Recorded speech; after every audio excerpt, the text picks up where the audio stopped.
My dear students, in this class, let us learn about the life history and pathogenicity of Ascaris lumbricoides. Ascaris lumbricoides is an intestinal parasite that belongs to the phylum Nematihelminthes or Aschelminthes. And this is present in the intestine, and the infection is very much prevalent in India, especially in slum areas where there are no hygienic conditions. The genus name is Ascaris, and the species name lumbricoides is derived because of its similarity in external appearance to one earthworm, namely lumbricin. And this Ascaris is commonly called common roundworm. It is an enteric parasite, that means it is an intestinal parasite, and it is a monogenetic parasite. Monogenetic parasite is the parasite that completes its life cycle in a single host. Because Ascaris lumbricoides completes its life cycle in single host, namely human being, it is called a monogenetic parasite, and it has got its own set of peculiarities. For the first time in the entire animal kingdom, sexual dimorphism is found in Nematihelminthes. And because Ascaris lumbricoides is a nematode parasite, it also exhibits sexual dimorphism, where male can be differentiated from the female by seeing the external characters. Male Ascaris lumbricoides is short when compared to the female, and the posterior end of the male is curved, whereas the posterior end of the female is straight. And the copulation occurs within the intestine of the human being. After copulation, the female Ascaris lumbricoides nearly lays 2 lakhs eggs per day during breeding season. So later, further development takes place in the moist soil. After that, again, the infection is caused due to the consumption of contaminated food and water. And the remaining life cycle occurs in the next human being. So let us have a brief peep through of its life cycle in upcoming slides. Ascaris belongs to the phylum Nematoda. It is commonly called common roundworm. It is an enteric parasite of man which lives in the intestine of human being. It is monogenetic parasite. That means it completes its life cycle in a single host, and here that single host is man. It is dimorphic. That means male form is different and female form is different, and it exhibits sexual dimorphism where male is shorter when compared to female, and the posterior end of the male is curved. And it is a pseudocoelomate parasite. Pseudocoelom is the coelom which is not surrounded by the mesoderm. So as all nematode parasites come under this category, even Ascaris lumbricoides can be called a pseudocoelomate parasite. And the infection or the spread of this Ascaris lumbricoides is possible by contaminated food and water. And the infective stage is second stage RHABDITIFORM larva. This is very, very important bit for NEET and other competitive examinations.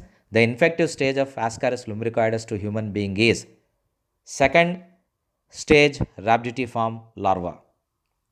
Body is cylindrical.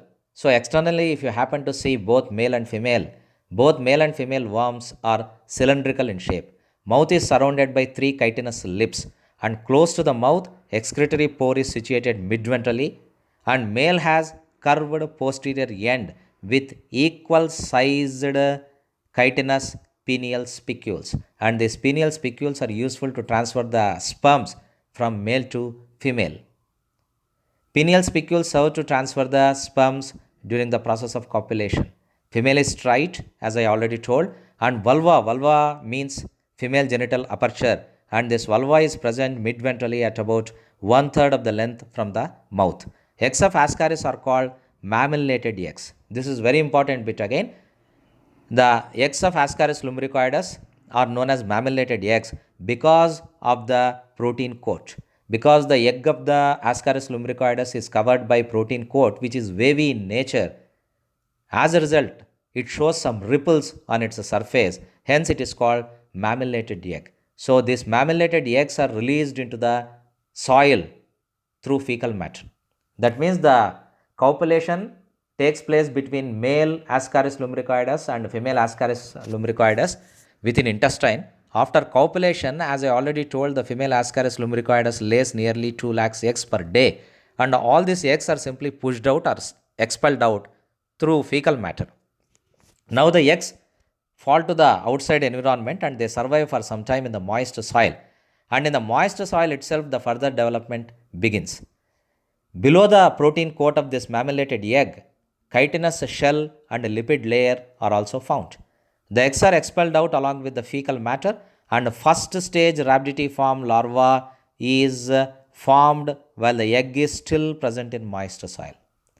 So here first the copulation has taken place within the intestine of the human being, and female Ascaris lumbricoides has laid nearly 2 lakhs eggs per day, and these eggs are simply expelled out along with the fecal matter and they are thrown into the soil, and within the soil they undergo some sort of transformation, and these eggs are called mammillated eggs, of course, because they are surrounded by the wavy protein coat along with chitinous shell and lipid layer.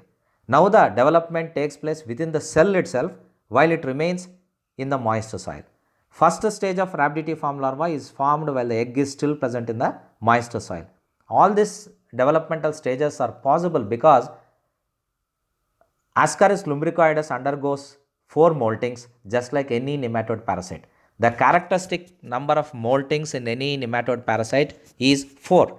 So here first stage rhabditiform larva is formed while the egg is still present in moist soil. After first molting, it gets converted into second stage rhabditiform larva, which is infective to the human being. That means the second stage rhabditiform larva is formed within the egg when it still remains in the moist soil. So the second stage rhabditiform larva, that is an infective stage to man, reaches another human being through contaminated food and water. So second stage rhabditiform larva is formed within the egg itself when it still remains in the moist soil. Now the second stage rhabditiform larva, which is considered as an infective stage to human being, it reaches the next human being through contaminated food and water. So normally in India, we don't follow any hygienic conditions. We are not conscious. It's not due to ignorance. We are not very much conscious about the environment and its implications. And normally children are prone to this infection because they don't wash their hands before eating the food, and they always go outside and eat pizzas, burgers and other foodstuffs in the outside environment. Normally they are prone to this infection. So like that, the second stage rhabditiform larva reaches the next human being through contaminated food and water.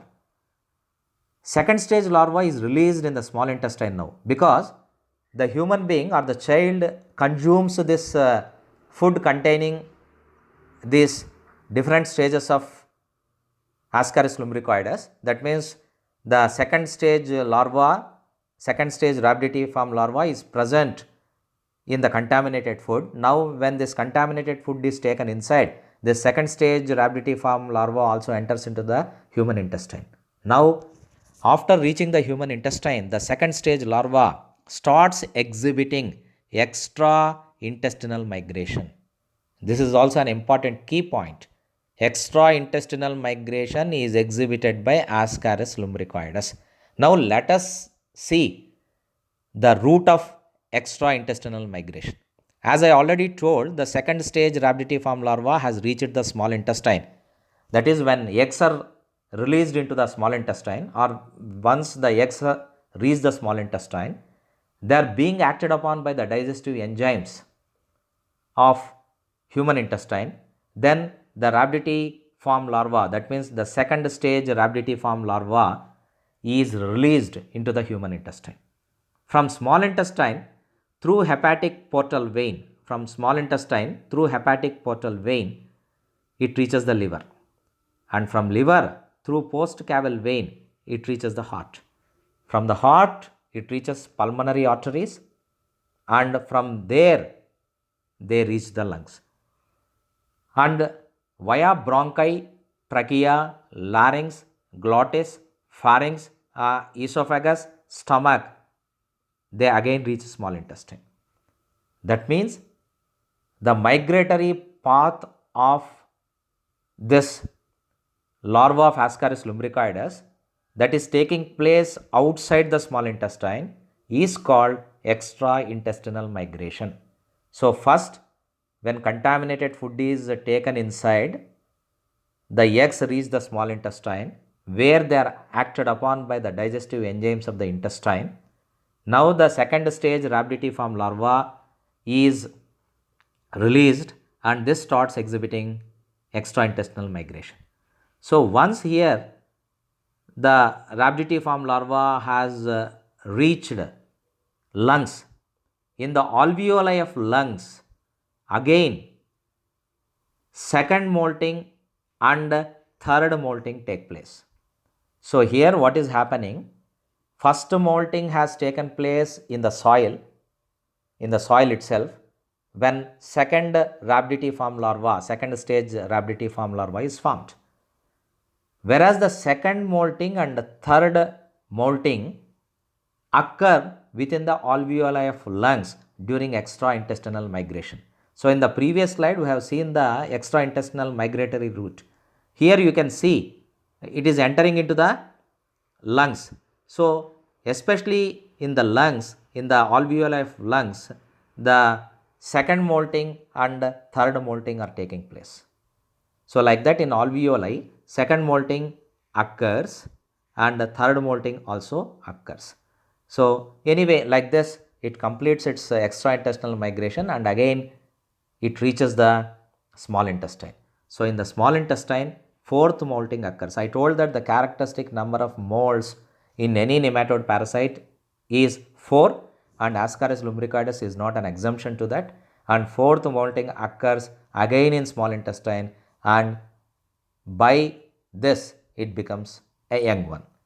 That means after fourth molting in the small intestine, young one is formed, that means the adult worm is formed, and further again the feeding stage comes, after that breeding takes place.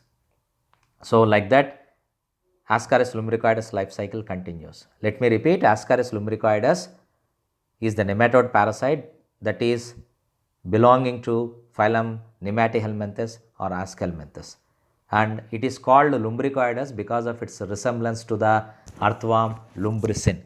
It is a pseudo-coelomate parasite. It exhibits sexual dimorphism.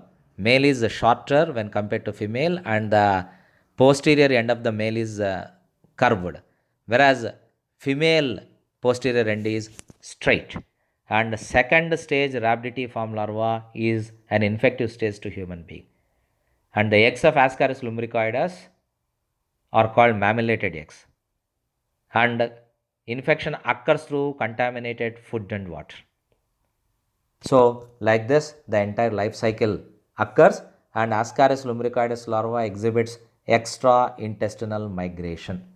And coming to the pathogenicity, Ascaris causes ascariasis and the children, those are infected with this Ascaris lumbricoides, exhibit retarded growth or stunted growth, and it may cause severe abdominal pain because the adult Ascaris lumbricoides, when present in the intestine, it feeds on intestinal mucosa by rupturing the same. So it may result in severe abdominal pain. So that is about the life cycle and pathogenicity of Ascaris lumbricoides. Thank you very much.